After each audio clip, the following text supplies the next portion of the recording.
imagine-toi que cette fille s'est fait repérer par Elite à Miami. Ah ouais. Un mois plus tard, avec ces photos-là, elle a été signée chez Elite. C'est pas l'argent qui me motive, mais je suis motivé plus par la passion et par l'envie. Pour moi, une bonne séance aussi, ça se passe dès que tu commences à parler à la fille. Tu la mets à l'aise, tu la mets en confiance. Tout ça, ça rassure la fille avant le shooting. Tu sais c'est quoi la phrase qu'on me dit le plus en fin de séance? C'est quoi? Salut Olivier. Salut Gaossou. Ça fait plaisir de t'avoir aujourd'hui avec moi. C'est un plaisir. Ça fait 2-3 ans qu'on travaille ensemble voilà, sur pas mal de projets. Donc ça fait plaisir d'être là avec moi durant cette interview. Donc est-ce que tu peux... Merci beaucoup pour ton invitation. Ok. Je suis ravi d'être là avec toi. Ok. Donc, ouais, présente-toi un peu. Alors, je suis donc photographe de mode depuis une quinzaine d'années. J'ai commencé en fait, mon premier métier était directeur artistique pour les agences. J'étais le pôle créatif de pas mal d'agences parisiennes. D'accord. Agences web, design, packaging. Je m'occupais de toute la partie communication et toute la partie graphisme. Et en fait, j'avais l'habitude de traiter les photos des autres. Et moi, j'ai toujours été passionné. Tous mes métiers, je les ai appris par passion. J'ai fait de la musique quand j'étais plus jeune. Je composais. Okay. Je suis arrivé après au graphisme. Je fais aussi un peu de vidéo aussi. Je réalise des vidéos également pour les marques, pour les entreprises. D'accord. Et écoute, c'est arrivé comme ça. C'est que j'avais envie par passion, d'apprendre un peu la photo.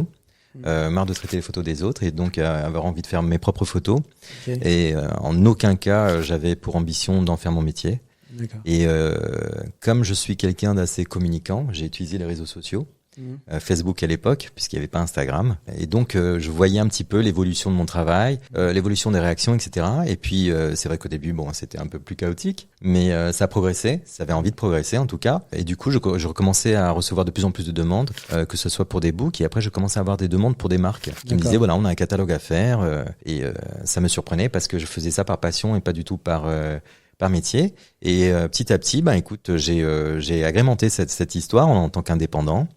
Et j'ai fait mes deux métiers, donc DA et photographe. Donc je bossais toute la semaine. Je dormais très peu en fait, puisque je faisais toutes mes séances le week-end. Je faisais 4-5 séances le week-end et toute la semaine j'étais en agence. Et le soir dans la nuit, je retouchais les photos et je répondais aux demandes.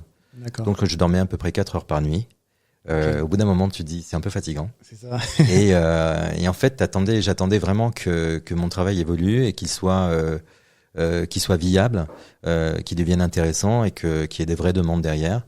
Et donc un jour, j'ai quitté les agences en me disant c'est le moment de ne faire que ça et de voir si ça marche. Si ça marche pas, je reviendrai à mon activité principale. Et j'ai eu la chance d'avoir un bon accueil et ça fait plus de 10 ans que je fais que ça. D'accord. Ok, c'est top, c'est un beau parcours en tout cas. On va revenir un peu dessus plus en détail. Mais tu as fait pas mal de choses, tu as parlé de graphisme, etc. Et pourquoi c'est vraiment la photographie? Qu'est-ce qui t'a plu dedans pour que tu développes cette activité-là? Alors, ce que j'ai aimé dans la photographie, déjà, la première chose, c'est le contact direct avec les gens. Quand tu es en agence, il y a beaucoup d'intermédiaires. Le fait effectivement de travailler avec les gens, travailler avec l'humain, avec plein de personnalités différentes. Ce que je voulais aussi, c'était un métier sur lequel il y a toujours de l'évolution. Tu peux toujours apprendre, que ce soit en matière de prise de vue, que ce soit en matière de post-prod, de retouche d'image.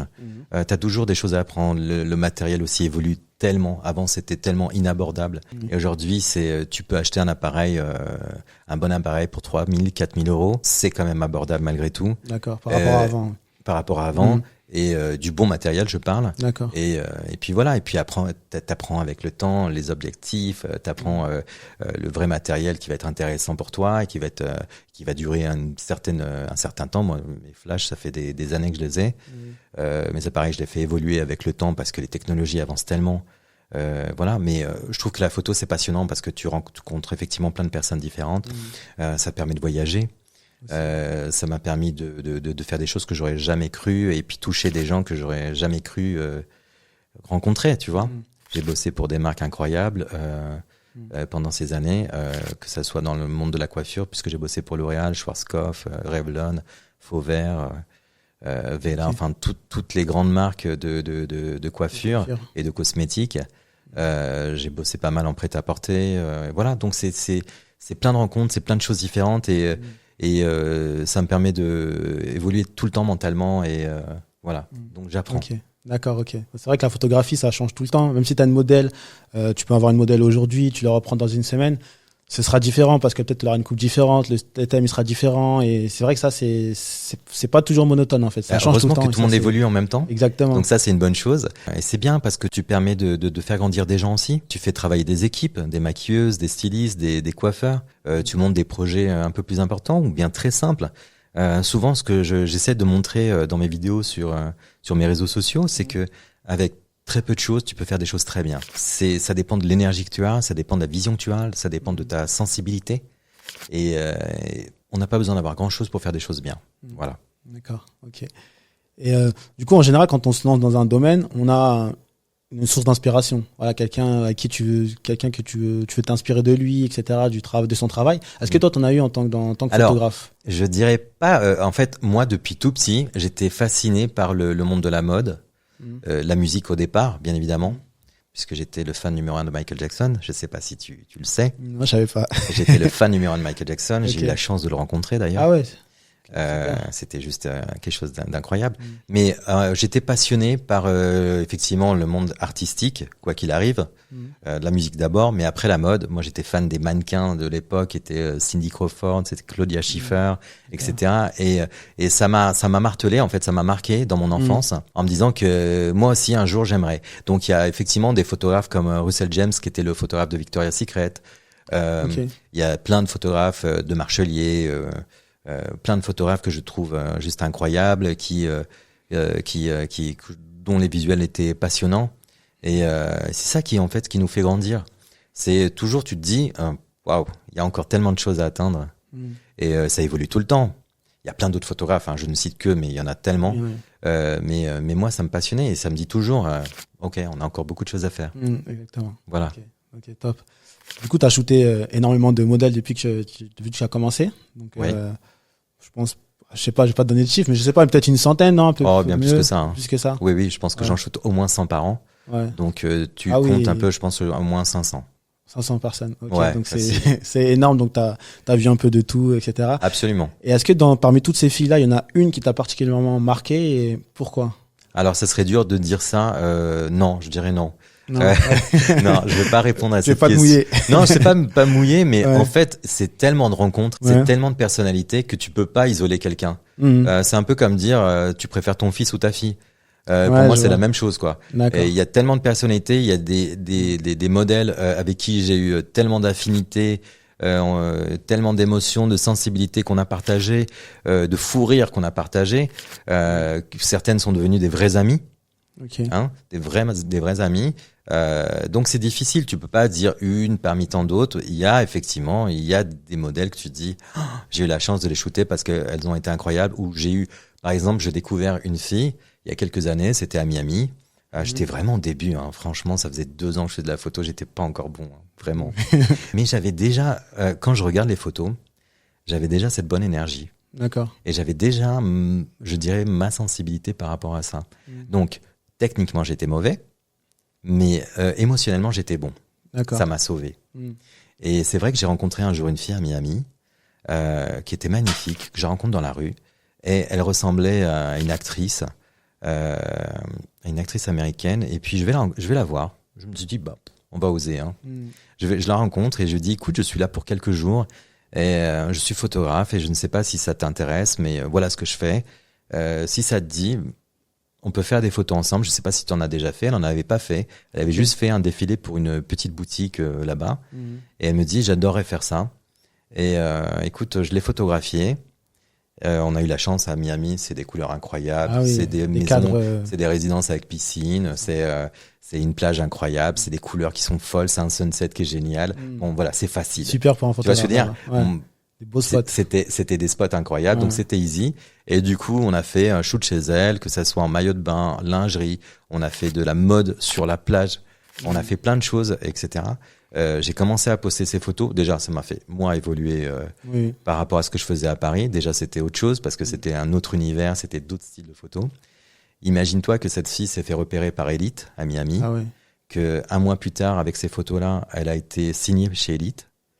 Qu'après, c'est devenu l'égérie d'Heidi Klum, donc à New York. D'accord. Heidi Klum qui était l'ancienne femme de Seal, d'accord, et puis modèle incroyable.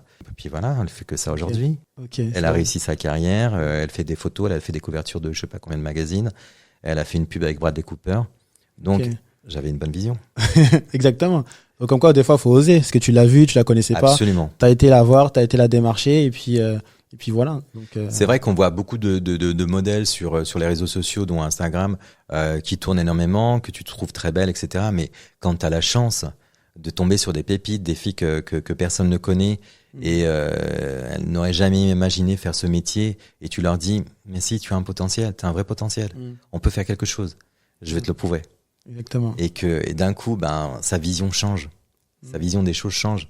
Quelque chose que tu te dis un peu inatteignable, finalement, aujourd'hui, tu as vu qu'avec les réseaux sociaux, on a eu l'émergence de mannequins qui ne l'étaient pas du tout à la base, qui jamais t'aurais imaginé faire ce métier. C'est ça. Mais c'est plus accessible, c'est plus possible. Donc, pourquoi pas à la découverte des gens qu'on ne connaît pas. C'est ça. Et justement, par rapport à cette réussite, qu'est-ce que tu as ressenti quand tu as vu qu'elle a percé un peu grâce à toi? Qu'est-ce que tu ressentais à ce moment-là? C'est une fierté quelque part. Bon, j'ai rien gagné dessus. Hein. Oui. J'ai rien gagné dessus, mais c'est une fierté quelque part. Si tu te dis quand même que j'ai une bonne vision, que je vois un peu les potentiels des gens, et puis voilà. Et puis ça s'est avéré de nombreuses fois par la suite. Hein. J'ai découvert plein de profils. J'ai essayé de monter plein de profils vers le haut. D'accord. J'ai tendu la main à plein de personnes. Et puis, c'est une satisfaction aussi pour toi, hein. C'est parce que toi aussi, t'évolues avec eux. C'est ça. Donc, c'est ce que je te dis. Moi, je pense que si ce métier, j'avais plus rien à apprendre, j'aurais peut-être arrêté. J'ai déjà fait des métiers dans lesquels je m'accomplissais pas mentalement, et même si j'étais bien payé, ça m'intéresse pas en fait. Ouais. C'est pas l'argent qui me motive. Ouais. Je gagne de l'argent, je gagne bien ma vie, pas de souci avec ça. Mais parce que je travaille énormément. Exactement. Mais je suis motivé plus par la passion et par l'envie que par le gain. Donc voilà. C'est pour ça que je continue à faire mes projets et d'avoir des projets tout le temps en dehors des choses commerciales. Je continue à faire des projets qui sont personnels et qui m'animent, qui me motivent et qui me permet aussi de communiquer sur des nouvelles choses. Voilà. Ok, super. Et tu fais beaucoup de books de mannequins. Oui. Okay. Et je sais qu'il y a beaucoup de filles, beaucoup de mannequins, futurs mannequins en tout cas, qui vont nous regarder. Quels conseils tu peux leur donner pour réussir un shooting? La première chose, je pense, dans ce métier, c'est que tu dois aimer ce que tu fais. C'est un métier de passion. D'accord? Il y a beaucoup de monde. Donc la première chose, c'est cette motivation que tu peux avoir. Quand tu es passionné, tu vas te renseigner, tu vas regarder, tu vas aller sur les Insta des photographes, des modèles. Tu vas faire attention à toi. Tu vas te préparer. C'est un métier d'image. Donc l'hygiène de vie, le sport, tout ça, c'est très important, tu vois. Préparer une séance. Après, ça rentre aussi dans l'éducation, mais être ponctuel dans un rendez-vous. Tu as une séance, tu n'arrives pas à l'heure, ou tu arrives 10 minutes en avance, mais tu n'arrives pas un quart d'heure en retard, ou une demi-heure en retard. Tu t'es préparé. Tu t'es bien préparé, tu as préparé tes affaires. Tu viens pas avec tes affaires dans un sac complètement chiffon, tout plié, etc. Ce qui arrive encore souvent. On a parlé il y a pas longtemps. Ce qui arrive encore souvent. Mais tu te dis, je veux être au mieux et la plus confiante possible dans une séance. Après, il ne faut pas s'inquiéter. Tu n'as jamais fait de séance, il n'y a pas d'inquiétude par rapport à ça.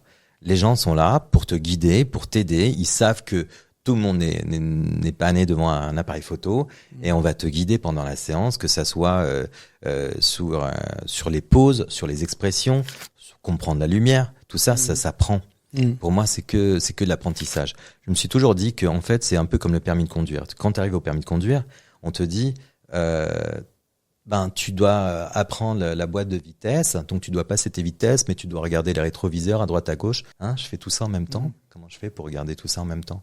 Pour moi, la boîte de vitesse, c'est comme le corps. Quand tu comprends comment poser tes mains, tes bras, la structure de ton corps, pourquoi tu vas mettre une jambe plutôt que l'autre et ainsi de suite, quelle est la position de ta tête dans l'espace, pour moi, tu l'apprends, tu l'acquiers, c'est terminé. Une fois que tu l'as appris, c'est terminé. C'est ça. La réflexion, elle est automatique. Aujourd'hui, quand tu conduis, tu regardes jamais, je passe là, ou là, deux, là. Tu regardes pas ça. Même les gens sont en train de snapper, en train de téléphone. Tu regardes même pas. Interdit ça. Interdit, c'est vrai. C'est pas bien, faites pas ça. Pas bien.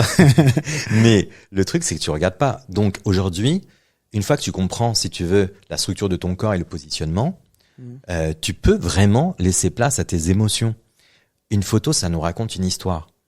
Ça doit nous raconter. Tu peux être très joli, mais me raconter rien du tout. Le joli ne suffit pas. Je veux que tu me racontes qui tu es. D'accord? C'est pour ça que moi, dans les séances, je pousse à avoir des regards, des émotions, des sourires, le côté mélancolique, le côté fort, le côté dur, le côté énervé. Je pousse les modèles vers ça pour que j'ai une palette d'émotions et que je comprenne qui elle est. C'est quoi sa personnalité? C'est pour ça qu'il y a souvent aussi des discussions avant qu'on commence la séance, parce que je veux savoir à qui j'ai affaire. Quelle est sa personnalité? Qu'est-ce qui la motive? Pourquoi elle est venue à faire la photo? Comment elle a commencé? Ça m'intéresse de savoir ça. La photo, c'est souvent thérapeutique. Il y a beaucoup de gens qui viennent me voir en dehors du mannequinat pour faire des photos, puisque je fais des photos avec des particuliers, qui viennent me voir parce que elles se sentent à un moment de leur vie où c'est le moment de faire des photos pour garder une trace, ou bien elles ont vécu des traumatismes ou des choses fortes, d'accord? Et elles veulent marquer ce moment-là. Donc là, c'est une vraie thérapie. Ils ont besoin, le besoin de retrouver confiance en son corps, en son visage, etc. Donc la photo, c'est aussi un truc qui me plaît énormément. Parce qu'il y a un côté, alors je suis pas psy, attention, hein, je suis pas là pour, vous venez pas sur mon canapé et vous me parlez de votre enfance et de votre maman. C'est pas le but. Mais il y a une notion thérapeutique qui est énorme dans la photographie. Donc voilà, c'est très motivant aussi. Ouais, exactement. Et c'est vrai, je rebondis sur ce que tu dis sur le côté thérapeutique. Il y a des filles qui n'ont pas confiance en elles, qui vont shooter, qui vont voir le résultat de ce que tu peux faire. Et il y en a qui peuvent pleurer en voyant ce qu'elles sont capables de faire. Parce que pour elles, elles sont pas belles, elles sont moches. Enfin voilà, il y a plein de choses. Et en fait, quand elles voient le résultat des photos, elles peuvent se mettre à pleurer. Voilà. Et certaines filles m'ont déjà dit ça. En voyant les photos, les résultats, c'est très émouvant. Et en fait, je pense qu'il y a plein de choses qui reviennent dans leur tête et il y a plein de souvenirs, etc., qui sont pas forcément agréables. Et là, de voir vraiment le résultat directement. Tu sais, c'est quoi la phrase qu'on me dit le plus? Ouais. En fin de séance? C'est quoi? C'est moi, ça? Ok. Tu vois? C'est la phrase ça se qui rejoint. me revient. Alors, la première phrase, c'est, tu sais, je ne suis pas photogénique comme tes modèles. Alors, celle-ci, je l'ai eue 2795 fois. Okay. Et la phrase finale, c'est moi, ça? Et voilà. C'est incroyable. Comme quoi, tu peux faire ça. Tu peux réaliser. Exactement. Parce que nous, pendant cette séance, mais je parle de moi, mais je parle de beaucoup de photographes, j'espère, c'est qu'on va chercher le meilleur de chacun. On va essayer de comprendre, on va essayer d'analyser, on va savoir quel est le meilleur profil, quels sont, non pas qu'on soit moche d'un côté et beau de l'autre, je répète, mais effectivement, on a un profil qui est plus doux et on a un profil qui est plus dur. Donc, on va jouer avec ça. On va jouer pour jouer sur les palettes d'émotions. Et c'est hyper intéressant sur la séance. Du coup, quand elle va se voir, elle dit « Ah, mais tu sais, moi, je souris pas. Moi, je suis toujours comme ça, etc. » Mais je dis « Mais quoi, dans la vie, t'es quelqu'un qui est pas souriante, qui est pas vivante, qui est… » Mais si, ben, c'est pareil. C'est ce que je veux voir. C'est toi que je veux voir. Ok. Donc voilà. Ok, non, c'est top. Moi, je me rappelle aussi, je vois comment tu fonctionnes.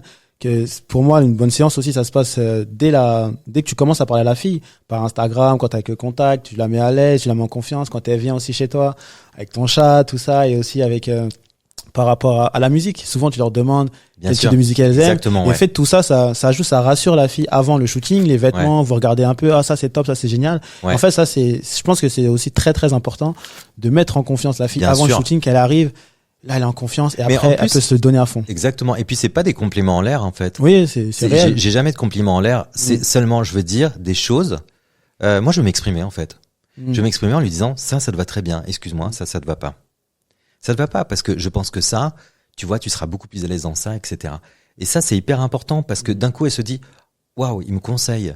C'est comme, t'aimerais trop que ton petit copain, il vienne avec toi faire du shopping et te dise, voilà, ça c'est super pour toi, etc. Et ben, moi, j'ai ce rôle de conseil parce que j'ai l'habitude, parce que je fais ce métier, parce que ça me passionne et parce que j'aime ça en fait, tout simplement. Que ce soit pour le make-up, que ce soit pour la coiffure, etc. Des fois, je donne des conseils parce que j'ai cette expérience-là. J'ai travaillé pour des écoles de make-up, je travaillais dans le monde de la coiffure, ça tu sais. Et ça me donne cette expérience qui me permet de dire, par rapport à ta morphologie, ton visage, etc. C'est super la couleur que tu as fait, ou peut-être que tu peux imaginer quelque chose d'autre. Mais ça fait avancer tout simplement. Exactement. Et est-ce que parmi toutes les personnes que tu as eues des bonnes surprises? Dans le sens, tu as des filles qui sont peut-être arrivées, comme tu as dit, qui n'avaient pas trop confiance. Même toi, peut-être tu t'es dit, bon, ça va être compliqué. Et en fait, les photos ont été incroyables. Est-ce que ça t'est déjà arrivé ça? Bien sûr que ça arrive. Et c'est intéressant parce que quand on parle de beauté, on imagine toujours le top modèle, le top mannequin, etc. Et c'est pas forcément celle qui va le plus me faire vibrer pendant une séance. Moi, j'ai eu des modèles où tu te dis pas c'est le mannequin international, c'est une beauté tout de suite, mais un charme incroyable. Des émotions pendant la séance. En fait, tu te dis, en fait, j'ai adoré. Mais je t'adore, en fait. T'es une personnalité que j'adore. Ouais. T'es vivante, t'es souriante, t'es lunaire, t'es solaire plutôt. Et, pas lunaire, mais solaire. Mais tu vois, je trouve ça incroyable parce que toi-même, t'as passé un super moment. Et ça, c'est génial. Et j'ai eu des filles tellement belles et tellement froides que, en fait, je m'attarde pas. Je sais qu'elle va bien rendre. Ok, on va faire des photos, mais je vais pas m'attarder sur la séance. D'accord. Et quand j'ai un coup de cœur, eh ben, la séance, elle est plus longue. On fait plus de choses parce que je sais que, waouh, les photos vont être, les photos vont être incroyables et que moi, ça me motive parce que c'est pas qu'un métier. Donc moi, je suis heureux quand je sors d'une séance et j'ai dit, waouh, on a fait du beau boulot, quoi. On a passé un bon moment. Okay. Comme la séance avec Oriane que tu m'as Oriane, expliqué. incroyable. Voilà. C'est une jeune qui n'a jamais fait de photos ou très peu de photos, rien de professionnel. Mais voilà, c'est un petit bout de femme. Elle est mignonne comme tout, elle est charmante et on arrive quand on lui parle à la pousser vers des émotions. Je lui demandais des sourires, elle m'a fait des sourires incroyables. J'ai eu l'impression à certains moments de voir Whitney Houston quand elle était jeune. D'accord. À sa meilleure époque. Elle me tourne le visage, etc. J'ai dit, bah, écoute, tu sais, c'est dommage que tu chantes pas parce que je viens de faire une pochette de disque. C'est ce que je lui ai dit, hein. Ouais. Elle s'est retournée, j'ai fait une photo comme ça, très émotionnelle, un beau sourire incroyable. J'ai dit, j'ai l'impression d'avoir Whitney Houston. Si tu chantais, je t'aurais signé ta pochette de disque, je t'aurais fait le titrage et t'aurais ta cover déjà prête. c'est ça qui est incroyable, tu vois. Incroyable, et je pense que c'est une fille qui va, si elle est motivée, bien évidemment, qui va évoluer et on va l'aider pour qu'elle évolue. Exactement. Et comme d'autres, hein, bien sûr, Oui, on parle d'Oriane, mais comme beaucoup plein, d'autres qui ont cette envie, qui ont du potentiel et cette énergie, mais il faut la garder, cette énergie, c'est ça, c'est durer dans le temps, ça c'est le plus dur. C'est ça. On peut avoir des fois des baisses de motivation, mais l'important c'est de revenir et de continuer à travailler parce que tout ça, on est humain, voilà, des fois on va pas bien, on a ça comme problème, mais si on reste dans son coin à pleurer et dire on abandonne tout, c'est dommage, après on a des regrets, mais c'est vrai que c'est important on a des problèmes, ok, mais on revient et on essaye d'avancer et ça marche en général. Je te dis pas que je suis tout le temps euphorique, positif et machin, mais ça fait plus de 15 ans que je suis là. Donc il tient encore, Olivier. Il est là, il est présent. Toujours là. Et puis il va pas laisser sa place comme ça. Hein. Il y a plein d'arrivées, plein de nouveaux photographes, etc. Mais je pense que j'ai toujours ma place et que moi je suis tellement passionné, je suis tellement quelqu'un, et puis les gens le savent. Quand ils viennent me voir et quand ils m'écoutent et quand on fait des séances, ils le savent. Je suis quelqu'un de vraiment passionné. Ça m'anime. Ça, c'est rentré dans ma vie et que c'est tellement intégrant à ma vie que voilà, la photo, elle fait partie tous les jours de ma vie en fait. Ils le savent, mais surtout ils le ressentent. Parce qu'en fait, voilà, ça se ressent. Ça, on peut pas le cacher en fait. Quelqu'un qui est comme toi, très humain, etc., qui est passionné, ça on le ressent quand on voit tes photos. Tes stories, tout le temps t'as des stories, tu partages les grimaces que tu fais avec les autres mannequins. En fait, on ressent que t'es passionné, et ça donne envie justement de travailler avec toi. Et puis voilà, ça se. Et j'aime ce côté un peu déstructuré. Tu vois l'histoire des grimaces. C'est aussi pour dire aux gens, c'est cool une séance. Hein. Nous n'ayez pas peur. On va passer un bon moment. Tu vois ce que je veux dire? C'est on est humains, on est tous humains, on est tous logés à la même enseigne. C'est ça. Je veux pas vous prendre de haut quand vous allez venir, pas du tout. Tu sais qu'il y a des gens qui me disent, je savais même pas que je pouvais te parler sur Insta. Je te suis depuis des années. Il y a plein que ce soit des modèles ou des photographes qui me disent, c'est incroyable, tu me réponds. Mais pourquoi je te répondrais pas en fait? C'est vrai. On est tous humains, tous logés à la même enseigne. On a tous cette passion de la photo et en fait, on évolue chacun à notre rythme. Mais moi, c'est tellement partie de ma vie que j'essaie d'évoluer tout le temps, de chaque année proposer des choses. Et puis tu sais, je fais de la vidéo, je fais plein d'autres choses aussi. Je suis formateur. Je forme mes photographes un peu partout en France et en métropole. C'est quelque chose qui est incroyable quand tu peux partager ta passion. Et les gens le ressentent. En formation, ils le ressentent. Ils disent, voilà, c'est cool avec Olivier parce qu'on va passer un bon moment, parce qu'on va rigoler, parce que je suis quelqu'un j'aime rigoler, tu vois, j'aime déconner, etc. Mais j'ai tellement cette passion de ce métier que voilà, j'essaie de la communiquer. Que ce soit en séance ou que ce soit en formation, c'est pareil pour moi. D'accord. Voilà. Ok, top. D'ailleurs, tu parlais de 15 ans, ça faisait 15 ans que tu étais dans le milieu tu faisais des photos, tout ça. Et le mannequinat a beaucoup évolué. Maintenant, il y a plein de filles qui me contactent, elles ont des formes, elles sont grosses, elles se trouvent grosses en tout cas, elles sont grandes, il y en a qui sont albinos, enfin voilà, plein de critères comme ça. Il y en a qui pensent qu'elles peuvent pas signer aussi parce qu'elles sont noires, parce qu'elles sont métisses, les cheveux afro, enfin plein de choses. Toi que t'as vu l'évolution, qu'est-ce que tu peux dire à ça? Qu'est-ce que tu peux partager à ces filles-là qui pensent qu'elles ne peuvent pas réussir par rapport à leurs critères physiques? Je pense qu'aujourd'hui, on le voit bien de toute façon à travers la mode, à travers les défilés, etc. On voit bien qu'il y a une véritable évolution dans ce sens-là. Aujourd'hui, tout le monde doit être représenté. Et au contraire, ce sont... tu me parles d'albinos, je te parlais de la dernière fois de la fille avec le vitiligo, Estelle, etc. Parfois, ça devient des forces, en fait, ces différences. Et tu vois aujourd'hui sur les défilés des dames ou autres, tu vois des filles grande taille, moyenne taille, etc., petite taille comme d'habitude. Il y a de tout en fait. Les campagnes Indies, ainsi de suite. On met en place un peu tout le monde. Donc il y a de la place pour tout le monde. Il y a de la place pour tous les âges aussi. Parce que souvent la question qu'on nous pose, c'est voilà, j'ai 32 ans, j'ai 35 ans, c'est fini pour moi. Non, c'est pas fini pour toi parce qu'il y a en fait il y a des choses pour tout le monde en fait. En pub, vous voyez bien qu'il y a des modèles seniors, il y a des mannequins seniors, il y a tout type de mannequins en fait, pour les hommes et pour les femmes. Exactement. Pour les hommes, c'est encore plus facile parce que le côté vieillissant d'un homme, ça fonctionne toujours et de plus en plus. Mais il y a moins d'hommes en tout cas sur le marché, donc il y a quand même beaucoup de place à prendre, parce qu'on parle beaucoup des femmes, mais il faut parler aussi des hommes, bien sûr. Exactement. Puisqu'on a aussi autant de shooting hommes. Mais le mannequinat, il a changé, oui, ça évolue en tout cas dans ce sens. D'ailleurs, ça a causé un peu la perte de Victoria's Secret à l'époque. Qui faisait des shows exceptionnels, d'une beauté incroyable. Tout le monde c'était le rendez-vous génial. Sauf qu'effectivement, comme tous les mannequins, c'était des purs mannequins avec 1,85, avec des filiformes. Effectivement, ça a commencé à décrier sur les réseaux sociaux en disant, c'est pas nous en fait. Je pense qu'ils n'ont pas réagi assez rapidement. Et du coup, ça fait des années qu'il n'y a plus de show et c'est bien dommage parce que c'est quand même une jolie marque malgré tout. Et ils ont fait des photos incroyables, ils ont des modèles incroyables. C'est les seuls qui avaient encore le culte du mannequin star. Puisque c'est fini tout ça. Oui. Vous vous rappelez l'époque de Naomi Campbell, de Cindy Crawford et tout ça, etc. C'est fini tout ça. Aujourd'hui, tu peux me citer beaucoup de noms de mannequins, non, très peu en fait. Ça se compte sur les mains d'une doigt ou des deux mains, mais en tout cas, il y en a plus beaucoup où tu peux dire, ouais, c'est tel modèle.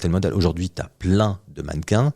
Tu connais pas forcément les noms, ou tu les connais parce que toi, t'es sur Instagram et tu connais ce milieu et que tu l'as peut-être shooté, mais voilà, c'est tout. Donc, il y a plus ce côté star dans le mannequinat.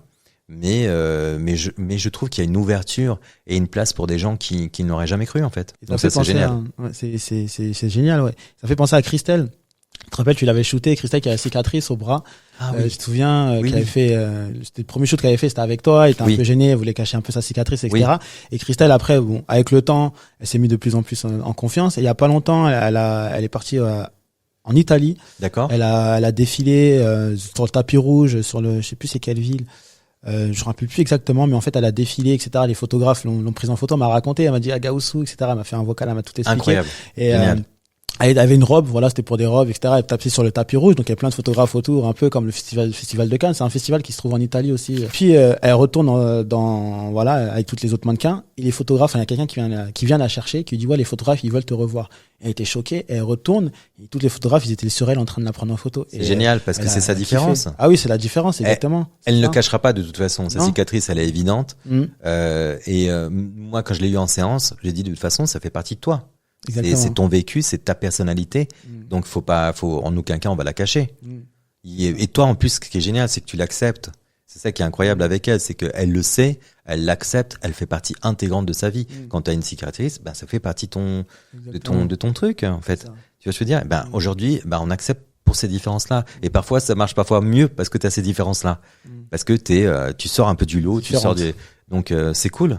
Okay. Tant mieux pour elle. Ça fait plaisir. Puis hier, j'ai vu aussi pareil, elle a fait pour Pinterest aussi, elle a travaillé pour eux, elle a eu une collaboration. Et ça fait plaisir parce que d'où elle était avant, quand elle m'a contacté, tout ça avant qu'elle te connaisse, c'était très compliqué. Voilà, par rapport à ça, justement, par rapport à son bras, qu'elle cachait, etc. Et en fait, au fur et à mesure, elle s'est libérée. Même génial, je vois ses parce stories, que je pense tout que ça, toi, par ce que tu fais, tu leur donnes les clés.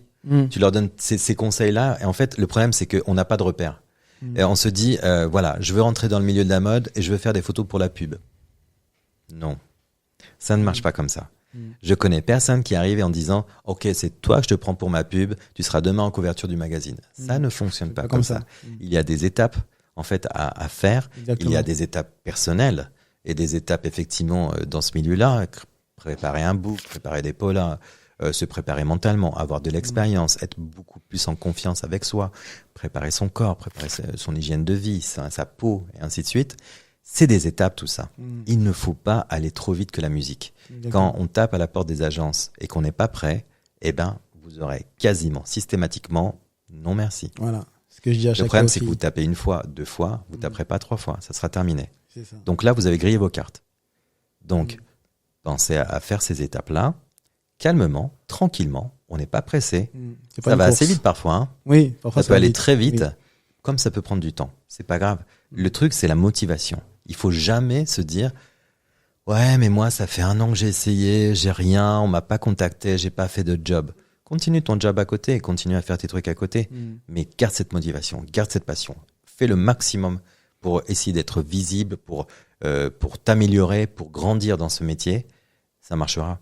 Quand t'es passionné, ça marche. Ça marche. Ok. Dernière question pour toi, Olivier. Imaginons qu'on avance le temps là dans 30-40 ans et Ouais. tu te revois en fait tout ce que tu as fait dans le milieu Ouais, du 30-40 mannequinat. ans, ça va pas m'aider. Hein. Et qu'est-ce que tu dirais, qu'est-ce qui ferait que tu dirais ouais j'ai réussi. T'es content de toi par rapport à ta carrière dans la photo. Waouh. Déjà, écoute, je suis content de l'évolution parce que je pensais pas quand même arriver jusque là, tenir aussi longtemps peut-être et avoir toujours l'envie de continuer. Tu vois. Qu'est-ce qui me motiverait? Des campagnes un peu plus importantes, plus fortes, des affichages un peu plus importants aussi. J'adorerais faire une expérience à New York.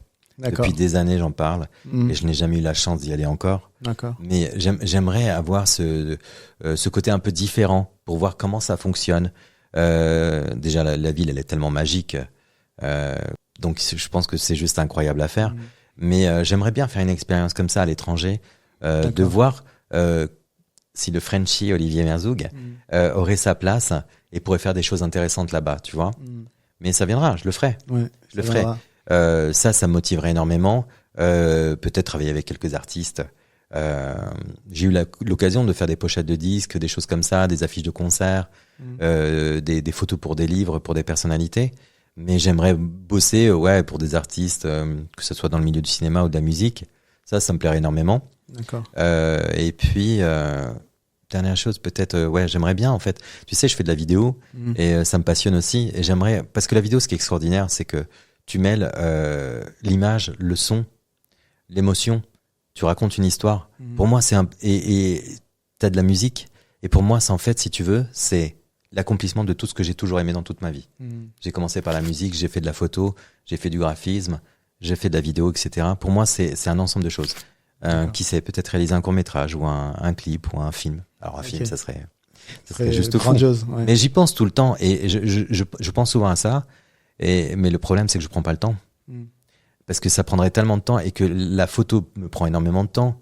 Avant, c'était la musique qui me prenait énormément de temps. J'étais passionné de musique, je composais, j'écrivais très souvent.